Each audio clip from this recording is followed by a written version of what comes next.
Okay भाई, charge किया था। सो कहानी स्टार्ट होती है, एक मिनट रुक जाओ।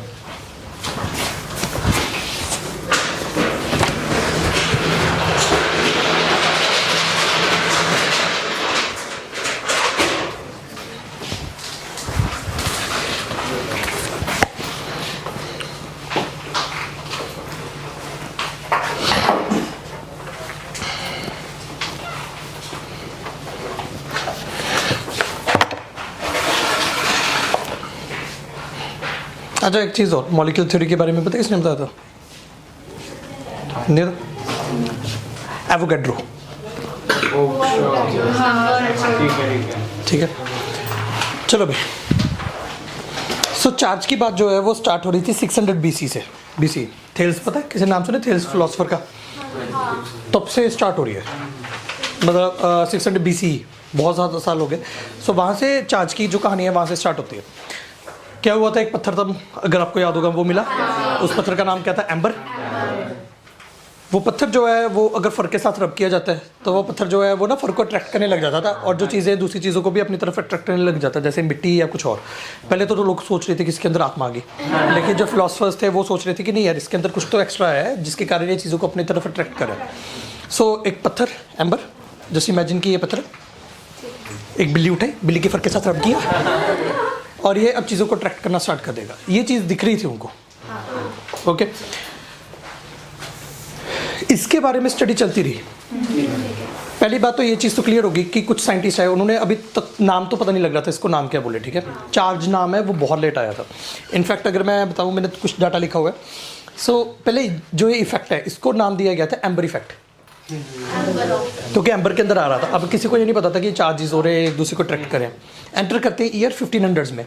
1500 में यही एम्बर इफेक्ट कोल के साथ भी दिखा, डायमंड के साथ भी दिखा। ठीक है, उसके बाद एक साइंटिस्ट आया जिसका नाम था विलियम गिलबर्ट, इंग्लिश साइंटिस्ट था। इसने एक नया टर्म लेके आया इसके लिए, वो टर्म था इलेक्ट्रिका। एक इलेक्ट्रिका आता है, इलेक्ट्रिका ना जो है वो एम्बर का ही दूसरा नाम था। सो इसलिए बोल दिया कि एम्बर इफेक्ट के लिए हमने वो टर्म, एम्बर इफेक्ट को छोड़ के इलेक्ट्रिका टर्म यूज़ करना स्टार्ट कर दिया। बाद में इसका नाम बन गया इलेक्ट्रिक चार्ज विद टाइम। अब इलेक्ट्रिक वर्ड जो है वो कहाँ से आया? एम्बर से ही आया है। Electric means charge. ओके, अब अगर बात करें कितने टाइप के चार्जेस होते हैं? 2। लेकिन ये कैसे पता किया था? पहले तो उन्होंने बहुत स्टडी की ऐसे ऑब्जेक्ट्स को। मैंने एक एम्बर उठाया, बिल्ली के फर के साथ रब किया। ठीक है, जो भी बिल्ली को इमेजिन कर रहा है और उसको सोच रहे हैं कि मैंने ऐसे किया होगा, ठीक है ठीक है। सो बिल्ली को उठा के हमने, मतलब वो एम्बर को रब किया, एम्बर के अंदर कोई चार्ज आ गया। एक और एम्बर का पीस उठाया, उसी बिल्ली के साथ रब किया, तो एक और चार्ज, मतलब सेम चार्ज ही आएगा ऑफ कोर्स। अब सोच के देखे, दोनों पर सेम चार्ज आना चाहिए, सेम चीज़ आनी चाहिए। अब दोनों को एक साथ अगर पास लेके, तो पता चला कि वो एक दूसरे को रिपेल कर रहे थे, वो दोनों पत्थर। तो यहाँ से क्या कंक्लूजन होता है कि सेम चार्ज रिपेल कर रहे हैं। दो बिल्ली को लेके आएंगे जिनके साथ रब किया गया था, वो दोनों बिल्ली भी एक दूसरे को रिपेल करेंगे, एटलीस्ट उनके बाल तो पक्का रिपेल करेंगे। तो इससे क्या क्लियर हो रहा है कि सेम चार्जेस एक दूसरे के रिपेल करें। लेकिन बिल्ली के जो बाल है और जो एम्बर है वो एक दूसरे को अपनी तरफ अट्रैक्ट कर रहे थे, इसका मतलब दोनों में ऑपोजिट चार्ज आ गया। और फिर बाद में अलग अलग मतलब अलग अलग चीज़ों के साथ ट्राई किया, और हमें पता चला कि हर बार जो है वो सिर्फ अलग अलग चार्जेस ही आ रहे थे, मतलब 2 तरह के चार्जेस ही दिख रहे थे, आइदर पॉजिटिव और नेगेटिव। और जो पॉजिटिव और नेगेटिव तो हमने बोल दिया, नाम दे दिया। कुछ और भी नाम दे सकते थे, अल्फा बीटा ऊड़ा आड़ा, जो भी बोलना चाहते थे बोल सकते थे। ठीक है, सो पॉजिटिव और नेगेटिव बोल दिया। इसका कारण पता क्या था? मान लेते हैं मेरे पास एक नेगेटिवली चार्ज बॉडी है और एक पॉजिटिवली चार्ज बॉडी। जब एक दूसरे को कंटेक्ट में लेके आते थे, बाद में पता चलता था वो एक दूसरे को, वो जो अट्रैक्ट करने वाला, रिपेल करने वाली सारी प्रॉपर्टी खत्म हो गई। तो हमने फिर ऐसे बोलना स्टार्ट कर दिया कि पॉजिटिव को नेगेटिव ने कैंसिल कर दिया, इसलिए प्लस और माइनस टर्म आई थी। मान लेते हैं मेरे पास एक ग्लास की रॉड है और एक मेरे पास एक प्लास्टिक की रॉड है। प्लास्टिक की रॉड पे नेगेटिव चार्ज आता होता है, इस पे पॉजिटिव। अगर एक दूसरे के साथ कांटेक्ट किया तो क्या होता था कि जो चार्ज है वो ख़त्म हो जाता था। अब वो वाला हिस्सा जो है वो किसी भी चीज़ को अट्रैक्ट रिपेल नहीं करता था। तो यहाँ से क्या कंक्लूजन किया उन्होंने, क्या दिया कि ये चार्जेस एक दूसरे को कैंसिल कर देते हैं। फिर नाम अगर देना तो दे दिया पॉजिटिव एंड नेगेटिव, क्योंकि वो एक दूसरे को कैंसिल कर देते हैं। लॉजिक। अच्छा, थक गई? समझ आ रहा है? कहानी थोड़ी आगे बताने हाँ थोड़ी हो रही है ना यार उन्हें एसी वाला प्रॉब्लम है कुछ कर नहीं सकते इस गल ये तो जो लाइट हूँ अपने कंस्ट्रक्शन चली जाती है ना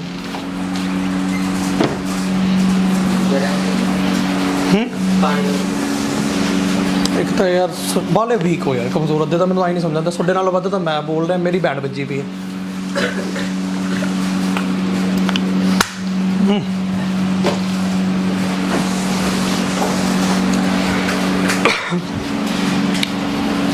चलो भाई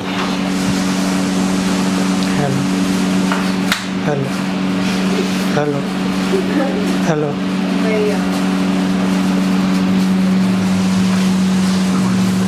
hello hello hello hello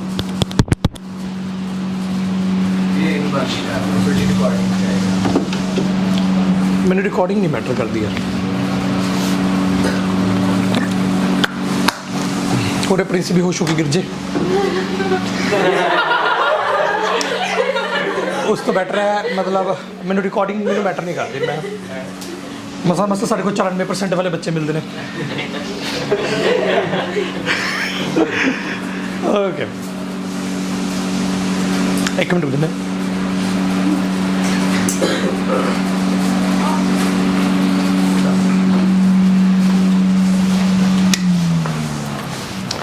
okay ठीक है हम थोड़ा बेटर है ओके सो स्टार्ट करते हैं so there are two type of charges positive and negative so ये चीज़ जो है ये कंक्लूजन हो गया था उस टाइम पर अब लाइक चार्जेस वो पता है लाइक चार्जेस और लाइक चार्जेस वाला ना वो रिपेल अट्रैक्शन वाला अब आते हैं 1746 में सो एक साइंटिस्ट था जिसने थोड़ा सा ज़्यादा डिटेल में इन चीज़ों को क्लियर कर लिया बेंजामिन फ्रैंकलिन किसने नाम सुना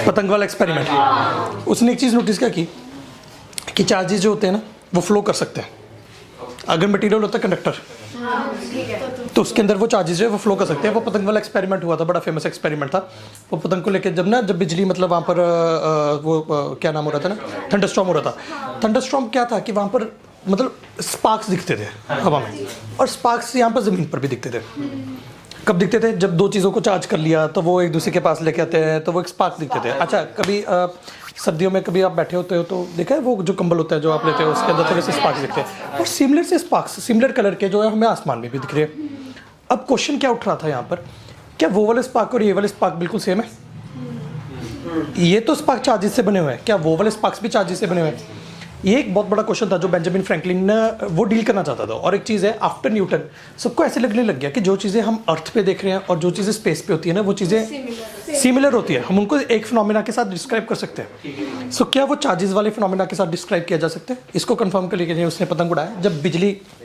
मतलब थंडरस्टॉर्म चल रहा था उसने डोर के साथ एक ना चाबी को मतलब हैंग करके रखा हुआ था और जो पतंग जो था अगर मान लेते जब बिजली कड़केगी तो क्या होगा कि वो जो पतंग है वो चार्ज थोड़ा सा कलेक्ट तो करेगा अगर हवा में हवा आयनाइज होगी वो उसके चार्जेस आगे और डोर के ऊपर भी चार्ज आएगा और चाबी के ऊपर भी चार्ज आएगा अगर वो चाबी को टच करेगा तो चाबी से चार्ज अगर उसकी बॉडी से फ्लो कर गया उसको झटका लग गया इसका मतलब तो वो भी चार्जेस से बने हुए हैं अदरवाइज वो चार्जेस से नहीं बने हुए अच्छा किसी को लगता है भैया मतलब जब बिजली गिरती थी तब वो चेक कर लेते कैसे मतलब कैच करके क्या करके मतलब आई डोंट नो मतलब कई लोग ना मतलब अपना दिमाग चलाना स्टार्ट कर देते हैं अच्छी बात है लेकिन ये वाला सबसे सेफ एक्सपेरिमेंट था और उसने जब टच किया जब उसके साथ क्या नाम है जब पहले तो बिजली कड़की उसके बाद उसने जो है मतलब टच किया जब उसको की को एंड उसको झटका लगा एंड देयर ही क्लैरिफाइड किया तो सिमिलर चीज़ है जैसे चार्ज के साथ होती है तो वो भी चार्जेस की फ्लो होता है क्लाउड की जो प्रॉपर फंक्शनिंग है ना क्लाउड्स कैसे काम करते हैं मतलब this itself needs a separate 1 hour एक बिल्कुल ही अलग कंसेप्ट होता है बहुत कम्प्लेक्स काम है जो बिजली कैसे कटती है मतलब कैसे मतलब ये सारा सिस्टम होता है थंडरस्टॉर्म वाला लेकिन चलो जो भी है एक छोटा सा कंसेप्ट मैं और बताता हूँ जो इसी वक्त ओरिजिनेट हो रहा था वो क्या होता है मान लेते हैं कि यहाँ पर एक चार्ज है मेरे पास चार्ज बॉडी है सो लेट अस सपोज ये ग्लास वाली चार्ज बॉडी है ये दूर से चीज़ों को अपनी तरफ अट्रैक्ट कर रही है इट्स लाइक जैसे अर्थ है और मून है वो एक दूसरे को दूर से अट्रैक्ट करते हैं तो ये जो है पॉजिटिवली चार्ज बॉडी ये दूर से ही चीज़ों को अपनी तरफ अट्रैक्ट कर रही थी जैसे एग्जांपल मैंने कॉम को लिया मैंने सिर के साथ रब किया वो कागज़ के पास लेके गया कागज़ दूर से अट्रैक्ट हो रहे थे अगर मैं वहाँ पर कागज़ ना रखूँ तो यहाँ पर कोई रीजन था जहाँ पर हम कह सकते हैं कि ये वाला इफेक्ट अभी भी दिख रहा था कि जब मैं वो कागज़ लेके आया वो कागज़ का पीस तो अट्रैक्ट होगा, क्योंकि कागज़ वहाँ पर नहीं है तो वहाँ पर कुछ और है। तो सभी कहने लगे कि यस, वहाँ पर एक रीजन अभी भी है जहाँ पर हम वो फील कर सकते हैं चार्ज की इफेक्ट को। क्या है, हमारे पास वहाँ पर कोई ऑब्जेक्ट नहीं है उस इफेक्ट को देखने के लिए। आप ऑब्जेक्ट को लेके जाओ, वो इफेक्ट दिख जाएगा अगर उस रीजन के अंदर लेके जाएंगे। सो इस रीजन को हमने बोलना स्टार्ट कर दिया electric field. It was similar to magnetic field, है ना, जो हमने क्लास 10th में पढ़ा हुआ, लेकिन मैग्नेटिक फील्ड का जिक्र कल के लेक्चर में करेंगे। सो इलेक्ट्रिक फील्ड क्या चीज़ है? ये एक वो रीजन होता है एक चार्ज के अबाउट जहाँ पर इस चार्ज का इफेक्ट फील किया जा सकता है। फील करने के लिए हमें कोई दूसरा ऑब्जेक्ट लेके आना पड़ेगा, अगर नहीं भी लेके आए तो क्या वो फील्ड है वहाँ पर है। ठीक है, ओके। सो ये भी एक कंसेप्ट था। अब एक छोटा सा कंसेप्ट और कर लेते हैं, ये दूर से चीज़ों को अपनी तरफ अट्रैक्ट कैसे करते किसी को पता है ये कैसे करते हैं अट्रैक्ट? जैसे मैं कॉम को लेके आया रब करके, वो कागज़ को दूर से ही उसको कैसे अट्रैक्ट कर लिया, पता है? सो मान लेते हैं ये पॉजिटिवली चार्ज बॉडी है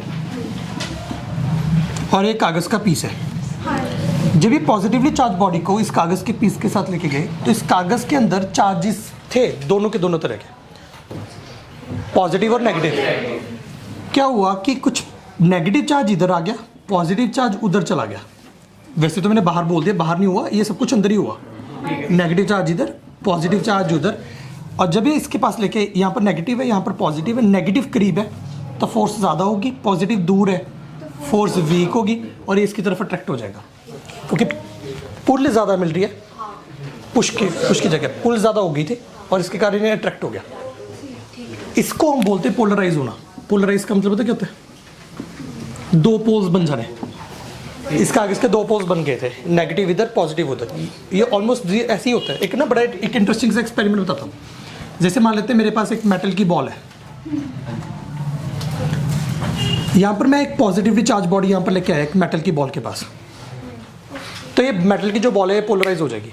इसका मतलब यहाँ पर नेगेटिव चार्ज आ जाएगा, उधर पॉजिटिव चार्ज आ जाएगा।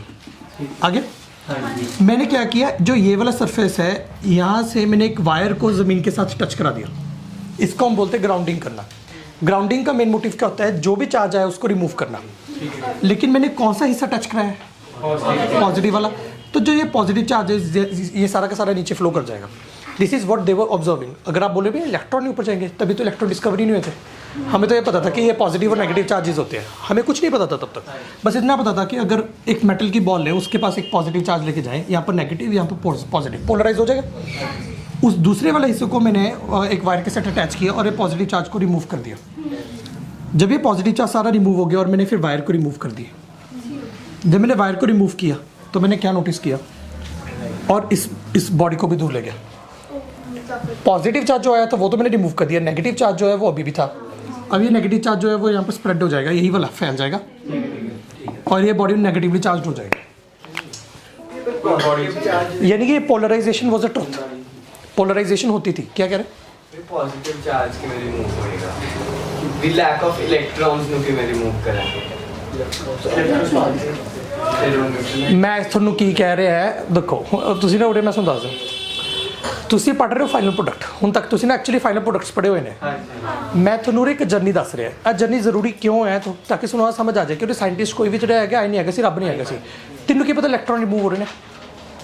ਚੱਲ ਮੇਰਾ ਕੁਐਸਚਨ ਆ ਹੈ, ਤੈਨੂੰ ਦੱਸਿਆ ਗਿਆ, ਸਾਇੰਟਿਸਟਾਂ ਨੂੰ ਕੋਈ ਦੱਸਣ ਵਾਲਾ ਹੈ ਨਹੀਂ ਸੀ। साइंटिस्ट तो एक्सपेरिमेंट कर रहे थे, उन्होंने लगे उन्हें पॉजिटिव चार्ज है, यहाँ पर पॉजिटिव चार्ज है, एंड वो खत्म हो गया। तो वो क्या बोले? वो ऐसे बोले कि इलेक्ट्रॉन ऊपर चले गए। उनको तो पता ही नहीं था क्या हो रहा है क्या नहीं हो रहा।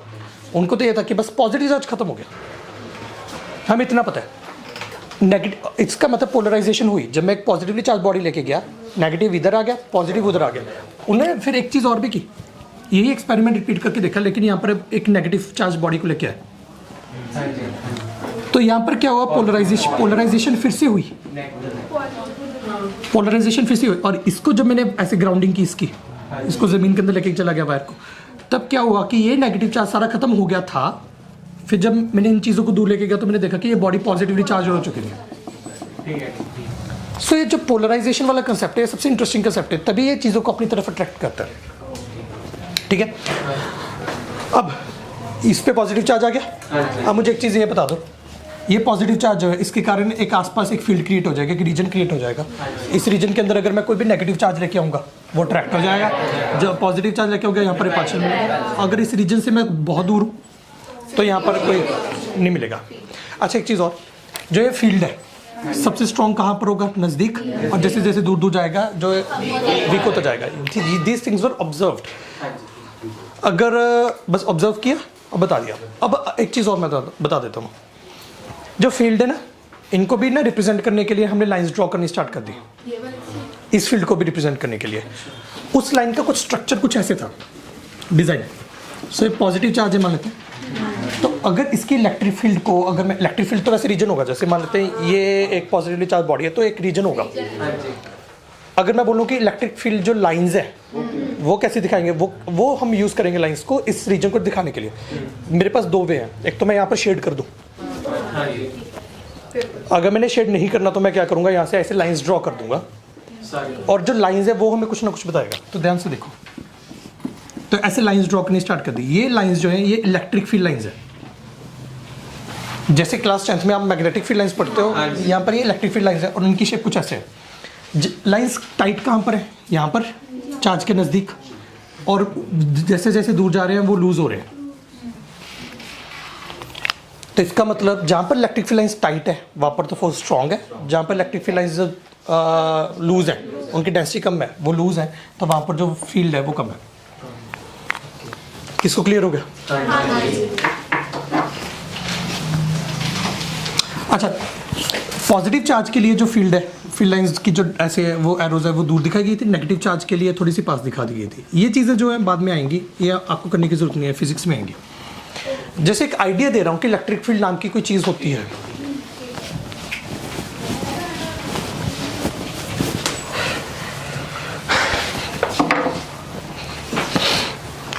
अब कुछ मटेरियल ऐसे थे जहाँ पर अगर चार्ज आ भी जाता था तो चार्ज स्टे करता था, कुछ मटेरियल ऐसे हैं जहाँ पर चार्ज आता था तो वो फ्लो कर जाता था, वो कहता मैं नहीं स्टे करूँगा। सो मान लेते हैं कि अगर मैंने ग्लास की रॉड उठाई, ये चीज़ को थोड़ी सा आराम से समझना, इसको मैंने वो बिल्ली उठाई और रब किया, इसके अंदर पॉजिटिव चार्ज आ गया, ओके। और यहाँ पर मान लेते हैं कि इसको मैंने होल्ड कर लिया, इस ग्लास की रॉड को।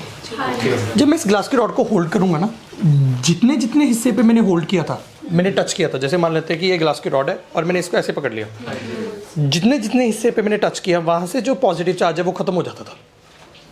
कैसे होता था? अगेन हमारा काम नहीं है, this is something that they were noticing कि यहाँ से खत्म हो जाता था, लेकिन यहाँ पर अभी भी चार्ज था।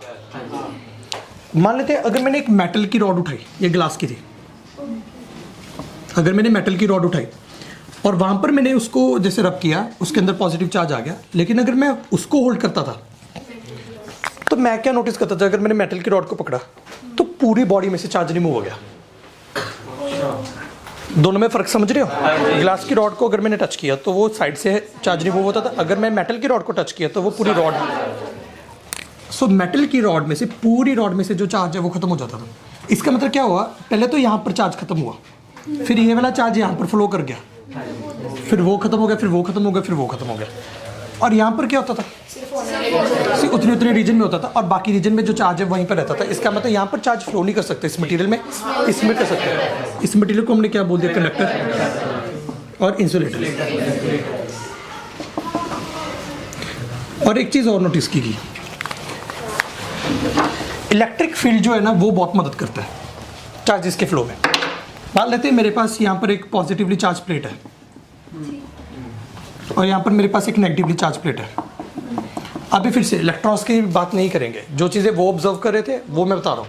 तो क्या हुआ, जब उन्होंने देखा कि दो प्लेट्स हम उठा लेते हैं और यहाँ पर हम एक कंडक्टर अटैच कर देते हैं जिसमें से चार्जेस फ्लो कर सकते हो, तो वो थोड़ी देर बाद देखते थे कि चार्ज जो है वो ख़त्म हो गया, दोनों प्लेट्स में चार्ज खत्म हो गया। मान लेते हैं इसमें नेगेटिव चार्ज था, इसमें पॉजिटिव चार्ज था, कंडक्टर के साथ अटैच कर दिया, वो खत्म हो गया। उनको लगता था कि पॉजिटिव चार्ज नेगेटिव चार्ज की तरफ फ्लो किया और उसको ख़त्म कर दिया। उनको लगता था कि पॉजिटिव चार्ज है वो नेगेटिव चार्ज के पास गया और उसको जाके जो है वो ख़त्म कर दिया, तो ये पॉजिटिव चार्ज इधर गया और इस चार्ज को ख़त्म कर दिया। तभी मैं कह रहा हूँ ना, पॉजिटिव नेगेटिव तभी ये टर्म्स यूज़ कर रहे थे, लेकिन उनको ये लग रहा था कि पॉजिटिव चार्ज फ्लो करता है, नेगेटिव नहीं करता। तो ये चार्ज इधर फ्लो करके गया, इसको ख़त्म कर दिया। गुड आउट इस चीज़ का। तो इन्होंने बोल दिया कि हम ऐसे बोल सकते हैं कि जैसे पानी, अगर कि पानी के मैं अगर 2 बीकर उठा लूँ और ऐसे अटैच कर दूँ, यहाँ पर ज़्यादा पानी है और यहाँ पर कम पानी है, तो पानी किधर किधर को किधर जाना चाहेगा? हाई पोटेंशियल से लो पोटेंशियल पर। क्योंकि यहाँ पर उन्होंने नोटिस किया कि यहाँ पर भी चार्जेस फ्लो करना चाहते हैं और वो भी ऐसे बोलते थे कि हाई पोटेंशियल से लो पोटेंशियल जाना चाहते हैं, तो वो चार्जेस इधर से जाना चाहते हैं बिल्कुल ऐसे कैंसिल करने के लिए। तो उन्होंने बोलना स्टार्ट कर दिया कि हमेशा ना जैसे 2 प्लेट्स उठा लेते हैं पॉजिटिव नेगेटिव, अगर उनमें कुछ पोटेंशियल डिफरेंस है तो वो चार्जेस जो है वो फ्लो करेंगे, और जो चार्जेस का जो फ्लो होगा उसके लिए टर्म यूज़ करेंगे इलेक्ट्रिसिटी। और कहीं ना कहीं क्लाउड्स पर भी ऐसा ही होता होगा, किसी एक जगह पे ज़्यादा चार्ज होता होगा, किसी एक जगह पे कम चार्ज होता होगा, और ज़्यादा चार्ज से कम चार्ज तक जो है वो जाना स्टार्ट कर देता होगा चार्ज, और उसी फ्लो को हम देखते हैं दूर स्पार्क जैसे। Good out. सो इस चीज़ को उन्होंने बोलना स्टार्ट कर दिया इलेक्ट्रिसिटी। सो इलेक्ट्रिसिटी, अगर आपको कंसेप्ट क्लियर है, ये बेसिकली क्या बताता है कि अगर पोटेंशियल डिफरेंस है, जैसे पानी के अंदर पोटेंशियल डिफरेंस था तो पानी फ्लो करता था, अगर चार्जेस का पोटेंशियल डिफरेंस है तो चार्जेस फ्लो करेंगे, इसको हम बोलेंगे इलेक्ट्रिसिटी। इस चीज़ के लिए कोई डाउट किसी को बच्चे हो? अच्छा, ये पोटेंशियल डिफरेंस क्रिएट कराने के लिए, पॉजिटिव नेगेटिव प्लेट क्रिएट कराने के लिए इन्होंने एक डिवाइस भी तैयार कर दिया, उस डिवाइस को हम बोलते थे बैटरी। सो एक साइड पे पॉजिटिव चार्ज होगा, इस साइड पे नेगेटिव, उसको कनेक्ट कर दें अगर एक दूसरे के साथ, तो चार्जेस जो है वो फ्लो करने स्टार्ट कर देंगे हाई पोटेंशियल से लो पोटेंशियल। अच्छा, ये बताया था अलेक्जेंडर वोल्टा ने। तो पोटेंशियल डिफरेंस वाला जो कंसेप्ट है उसको बाद में वोल्टेज। अच्छा, वोल्टेज का मतलब वोल्ट का कंसेप्ट, वोल्टेज वोल्ट का फिनोमिना, जो वोल्ट ने बताया था वो वाला फिनोमिना वोल्टेज, इसका पोटेंशियल डिफरेंस का मतलब ये होता है। सो वोल्टेज मीन्स जो वोल्ट ने जो फिनोमिना बताया था वो वाला फिनोमिना यहाँ पर अक्कर हुआ, जिसके कारण ये यहाँ पर इधर को इधर फ्लो करके चला गया। कोई डाउट? ओके। अगर बैटरी के ऊपर ज़्यादा पॉजिटिव चार्ज ले आए, यहाँ पर ज़्यादा पोटेंशियल डिफरेंस क्रिएट कर दे, मतलब पानी का लेवल यहाँ पर और ज़्यादा हाई कर दें और ज़्यादा यहाँ पर कम कर दे, तो क्या देखोगे कि पानी का फ्लो है इंक्रीज़ कर गया। यहाँ पर अगर पॉजिटिव चार्ज बढ़ा दोगे और नेगेटिव चार्ज, मतलब यहाँ पर बढ़ा पोटेंशियल डिफरेंस बढ़ा दोगे, तो यू नोटिस कि जो चार्जेस है वो ज़्यादा फ्लो करेंगे, ज़्यादा तेज़ फ्लो करेंगे, तो करंट ज़्यादा हो जाता था। सो यहाँ पर आ गया आपका ओम्स लॉ। अगर वोल्टेज ज़्यादा होगी, अगर पोटेंशियल डिफरेंस ज़्यादा होगा, तो करंट भी ज़्यादा होगा। This is something that they were noticing and they were keeping forward. कोई डाउट? लेकिन इन सारी कहानी में इसने एक सबसे बड़ी प्रॉब्लम आ रही थी, बहुत बड़ी। अच्छा, एक चीज़ और, वैसे पोटेंशियल डिफरेंस ना इलेक्ट्रिक फील्ड के कारण ही क्रिएट हुआ है। यहाँ पर रिपल्शन मिल रही होगी, यहाँ पर अट्रैक्शन मिल रही होगी, यहाँ से रिपल्शन मिली होगी, यहाँ से अट्रैक्शन। जिस रीजन तक ये चीज़ें काम कर सकती हैं उस रीजन को हम इलेक्ट्रिक फील्ड बोलते हैं। तो इस वायर के अंदर इलेक्ट्रिक फील्ड क्रिएट हो गया था। इलेक्ट्रिक फील्ड समझ गए, एक वो रीजन जहाँ तक मतलब जिसमें वो चार्जेस फ्लो कर सकते हैं। सो ये चीज़ बहुत इंपॉर्टेंट है कि वोल्टेज का कंसेप्ट, पोटेंशियल डिफरेंस का कंसेप्ट और इलेक्ट्रिक फील्ड का कंसेप्ट कनेक्टेड है। ओके। लेकिन जो मैं चीज़ बताना चाहता था ना, सबसे बड़ी प्रॉब्लम जो आ रही थी उस टाइम पर, वो ये आ रही थी, ये सब कुछ हो क्यों रहा है? कुछ मटेरियल कंडक्टर क्यों है, कुछ मटेरियल इंसुलेटर क्यों है? जब मैंने ग्लास को फर के साथ रब किया तो पॉजिटिव चार्ज आ रहा है, जब प्लास्टिक रॉड को मैंने उसके साथ रब किया फर के साथ तो नेगेटिव चार्ज आ रहा है। फिर नेगेटिव पॉजिटिव की तरफ फ्लो कर रहा है। डाल्टन आ गया, डाल्टन कहता है कि मैटर का सबसे छोटा जो यूनिट है उसको हम बोलते हैं एटम। फिर चार्जेस कहाँ पर है? वो एटम के अंदर प्रेजेंट है, तो एटम से सबसे छोटा यूनिट भी आ गया, तो फिर तो एटम से भी छोटा यूनिट कुछ है हमारे पास। अगर सबसे फिर अगर नहीं है, अगर एटम के अंदर प्रेजेंट नहीं है, तो 2 एटम्स के बीच में स्पेसिस है, वहाँ पर चार्जेस प्रेजेंट है। तो अगर वहाँ पर प्रेजेंट है तो फिर ये चीज़ डाल्टन क्यों नहीं जिक्र कर रहा कि एटम्स के अंदर चार्जेस, एटम्स के बीच में चार्जेस होते हैं? नहीं तो एटम के अंदर कुछ होना चाहिए। कुछ मटेरियल कंडक्टर क्यों है, कुछ मटेरियल इंसुलेटर क्यों है, कुछ मटेरियल पे पॉजिटिव चार्ज क्यों आ रहा है, कुछ नेगेटिव आ रहा है, और ये बड़े काम पर है। पॉजिटिव चार्ज कहाँ पर है, नेगेटिव चार्ज कहाँ पर है? क्या पॉजिटिव चार्ज और नेगेटिव चार्ज जो है वो एटम्स के अंदर है या 2 एटम्स के बीच है? अगर एटम के बीच, अगर एटम के अंदर है ना, तो स्मॉलेस्ट पार्टिकल एटम नहीं रहा। फिर डाल्टन की थ्योरी गलत है। फिर डाल्टन बोल रहा था कि एटम को तोड़ा नहीं जा सकता। नहीं तोड़ा जा सकता है, हम इलेक्ट्रॉन निकाल तो रहे हैं, चार्जेस निकाल तो रहे हैं, नेगेटिव चार्ज और पॉजिटिव चार्ज, फिर तो गलत हो रहा है। तो डाल्टन या तो सही हो सकते हैं, ये कंसेप्ट सही हो सकते हैं। तो ये दोनों कंसेप्ट में अभी कन्फ्यूजन चल रही थी। अब एक छोटा सा फिनोमिना का अगर और जिक्र करने वाला पड़ा अभी, and that is magnetic effect. वो लेकिन आज का काम नहीं होगा। क्या मैं लग रहे हो रहे हुन अगर सुनो कहानी क्लियर हो रही है, कहानी चल के मेरी है, क्वेश्चन ज़्यादा क्रिएट हो जाते सी ਆਪਾਂ 1890s ਤੱਕ ਇਹ ਸਾਰੇ ਕੁਐਸਚਨਸ ਹੈਗੇ ਸੀ ਉਸ ਟਾਈਮ ਤੇ ਪਏ ਸੀ। ਕਿਹੜੇ ਕੁਐਸਚਨਸ? ਆ ਫਿਨੋਮੀਨਾਸ ਹੋ ਰਹੇ ਹੈ ਬਟ ਦੇ don't know any reason about them. ਕੁਝ ਚੀਜ਼ਾਂ ਪਾਣੀ 'ਚ ਡਿਜ਼ੋਲਵ ਹੋ ਜਾਂਦੀਆਂ ਨੇ, ਕੁਝ ਚੀਜ਼ਾਂ ਪਾਣੀ 'ਚ ਨਹੀਂ ਹੋ ਰਹੀਆਂ, ਕੁਝ ਚੀਜ਼ਾਂ ਐਲਕੋਹਲ 'ਚ ਹੋ ਰਹੀਆਂ ਨੇ, ਕੁਝ ਚੀਜ਼ਾਂ ਨਹੀਂ ਹੋ ਰਹੀਆਂ। ਉਹਨਾਂ ਦਾ ਰੀਜ਼ਨ ਕੀ ਹੈ ਉਹ ਵੀ ਨਹੀਂ ਸਮਝ ਆ ਰਿਹਾ। ਇਹਨਾਂ ਚੀਜ਼ਾਂ ਦੇ ਕੋਈ ਵੀ ਕੰਸੈਪਟ ਕਲੀਅਰ ਨਹੀਂ ਹੋ ਰਹੇ ਸੀ। ਐਂਡ ਕਮਾਲ ਦੀ ਗੱਲ ਕੀ ਹੈ, ਇਹ 1890s ਤੋਂ ਬਾਅਦ ਕਿਸੇ ਨੇ ਸੋਚਿਆ ਵੀ ਨਹੀਂ ਸੀ ਕਲੀਅਰ ਹੋਣਗੇ। Let me tell you that at that very time many people वो सेइंग कि यार जो होना है वो हो तो गया, इतना कुछ तो पता लग गया। इंजीनियरिंग मार्वल मतलब बिल्कुल पीक थे उस टाइम पे आए समझ लें, इंडस्ट्रीज इन्हें मतलब तड़ा बनी आती सी एंड एवरीवन थॉट कि जो चीज़ें हमें पता होनी चाहिए थी वो तो हमें पता लग गई, बहुत है। अब इसके बियॉन्ड कुछ नहीं पड़ा। इनफैक्ट एक साइंटिस्ट ने बोला भी था ये वाली चीज़, अब सिर्फ प्रिसीजन रह गया, ज़्यादा डिस्कवरीज तो कुछ नहीं रही अब। And he could not have been more wrong about any of these things, क्योंकि जो चीज़ें 1896 और 1897 में I and there were a group of scientist जो एकदम इतने ज़बरदस्त साइंटिस्ट जो ओरिजिनेट हुए, कमाल ही कर दी। Everything changed, science changed, the way you are going to perceive this science, वो सब कुछ चेंज हो जाएगा, बिलीव मी। एंड कल का जो लेक्चर होगा वो होगा मैग्नेटिक इफेक्ट। अच्छा एक मिनट रुको यार,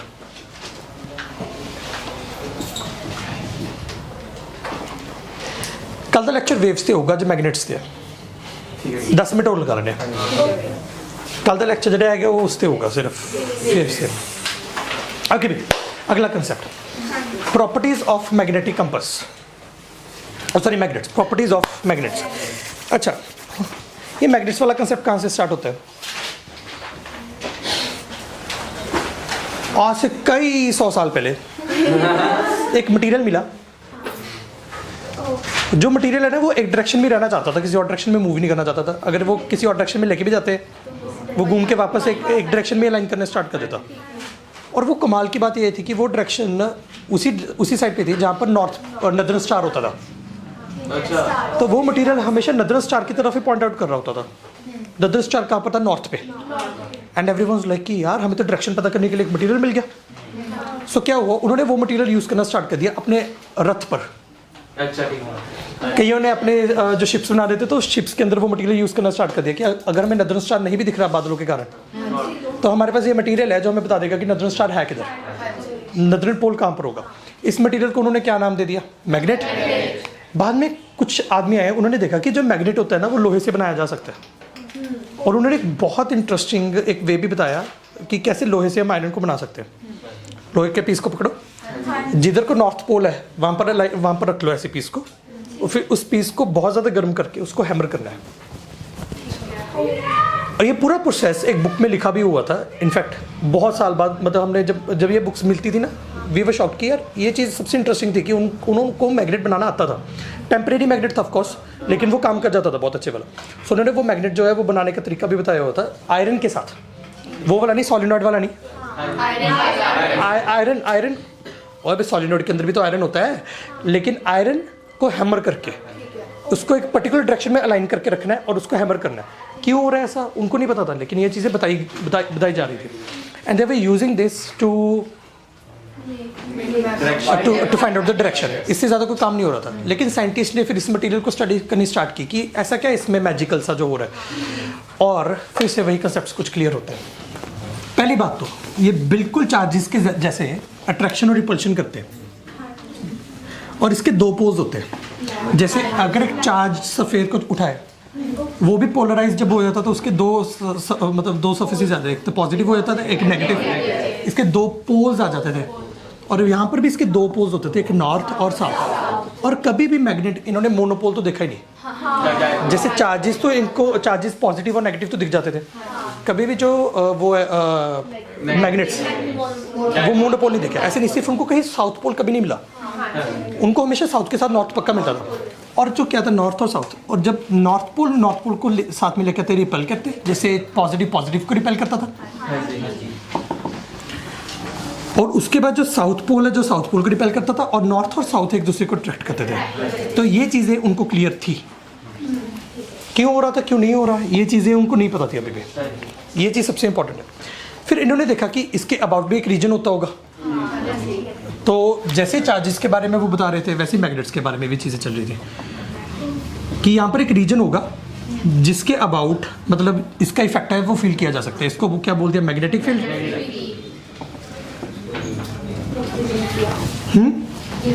एंड रिप्रेजेंट करने के लिए मैग्नेटिक फील्ड लाइंस ड्रॉ की। लेकिन ये मैग्नेटिक फील्ड लाइंस कहीं से स्टार्ट होके कहीं से खत्म हो रही थी, है ना? नहीं हो रही थी, अंदर भी कंप्लीट हो रही थी। ये हमेशा क्लोज लूप होते थे, ये कभी भी खत्म नहीं होती थी। अच्छा एक चीज़ और, ये लाइन कैसे बनाई जाती थी?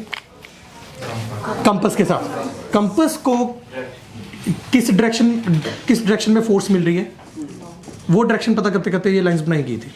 ये सारा कुछ आपने क्लास 10th में कर चुके हो। ये कंपास के साथ से ये लाइंस बनाई गई थी। अच्छा, पॉजिटिव चार्ज और नेगेटिव चार्ज, अगर मैं ऐसी दो पॉजिटिव और नेगेटिव एक साथ ले आता हूँ, इसको हम बोलते हैं डायपोल। डायपोल क्यों बोला जा रहा है? क्योंकि हमने दो पोल्स को साथ में लेके दो पोल्स क्रिएट कर दिया, ये डायपोल है। अगर यहाँ पर मैं फील्ड लाइंस बनाऊँ ना चार्जेस की, तो इसकी फील्ड लाइन ऐसे दूर जाती थी ना, इसकी करीब आती थी, तो कुछ ऐसे बने इनकी फील्ड लाइंस जो है। लेकिन एक चीज मैं बता देता हूं,